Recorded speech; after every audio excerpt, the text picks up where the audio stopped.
Hey guys, it's CCL and this is page 33 of my story, and it kind of roughly marks the halfway point of chapter 3. So what's going on in this picture is they've just witnessed a magic show and Reality Bunny has mysteriously disappeared, and the three fairy children are all excited and trying to figure out how the trick was done. And Portobello is walking away because she kind of thinks it's cute how they're trying to figure out the trick, and she already knows how it was done because she understands Foon's magical abilities, so she was able to work out the trick really easily. So anyway, in a previous video I kind of talked about Morel and how she has a facial disfigurement, and how I kind of feel it's important for like different, I guess, disabilities and kind of different body types and everything to be represented in cartoons and comics and shows and all that, because I mean I have suffered with walking disabilities ever since I was quite young, and there's never been much representation in cartoons apart from Hunchback of Notre Dame, because even thinking about anime I can only think of two characters who were in wheelchairs, in like, well, two animes that had characters in wheelchairs. So I kind of, it bugs me that it's something that cartoons don't really touch on that much because of me having to suffer with like limitations and disabilities and things that I can and can't do. So anyway, it was kind of important for me in this story to include a whole variety of different kind of body types and people with different issues. So like with Morel, she's really shy because she's always had to contend with something that, you know, other people could see, and it made her self-conscious. And it's the same, I've got so many other characters that have got like different self-esteem issues and things. And talking about body types as well, I really wanted to include different kinds of body types in the story, because in what I would consider my main story, my old story, which had my OC Sarah in and Chia, it's sort of like a giant soap opera. Because I created that so long ago when I was quite young, all the characters have very similar body types in that story. They're all really skinny and they all have long hair because it's what I kind of perceived as beautiful. It was sort of what I was attracted to. So in this story, I tried to include like a much broader range of kind of body types. So Portobello, she's sort of the main character, but I wouldn't say she's too skinny, I wouldn't say she's like too fat. She's sort of like just average, quite curvy. She's got kind of curvy hips and some boobs there.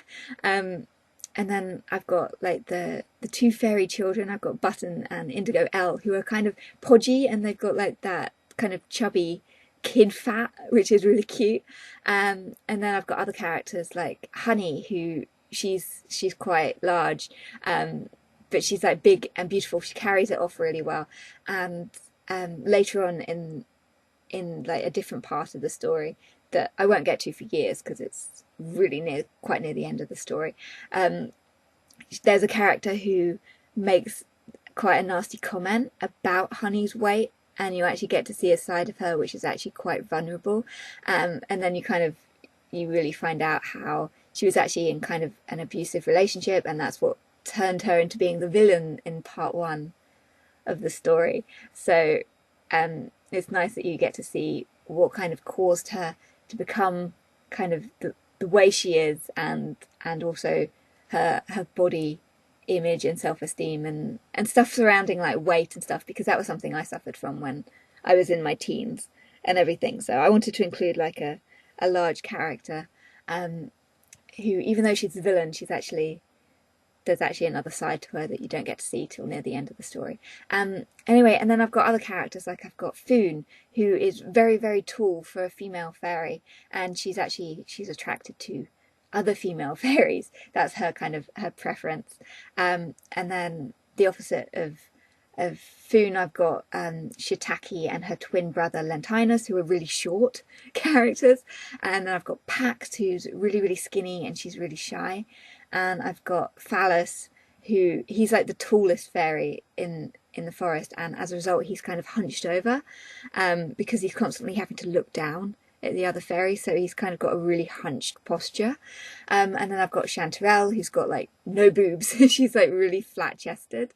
And I've got my Taki, who's mute, he doesn't speak. Yeah, and then of course there's poor Dap, who is the most poisonous fairy in the forest, and as a result has never had much social interaction and has never been able to touch anyone. So he's kind of been deprived his whole life of kind of physical intimacy, and it's kind of sad. But it's like that's kind of so many people in real life who have like problems with I guess talking with other people. You get a lot of people who struggle to form bonds with other people because of their own issues or whatever. So it's kind of representing those people who struggle to be part of a group and gain friendships and stuff. So yeah, anyway, those are my kind of my characters and the diversity of them, because I don't think I really touched on that in my previous video. I was kind of all talking about Morel, so I hope I wasn't like accidentally offending anyone when I was talking about like her facial disfigurement. Oh, I forgot psilocybin as well. She has no arm. She's my character that only has one arm as well. So it isn't just Morel. He's got like a real physical like attribute.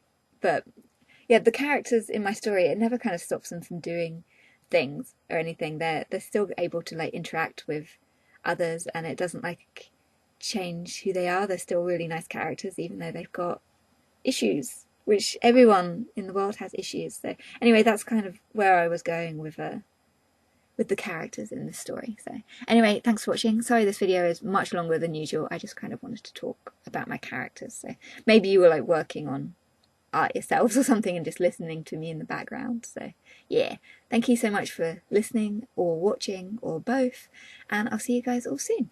Bye!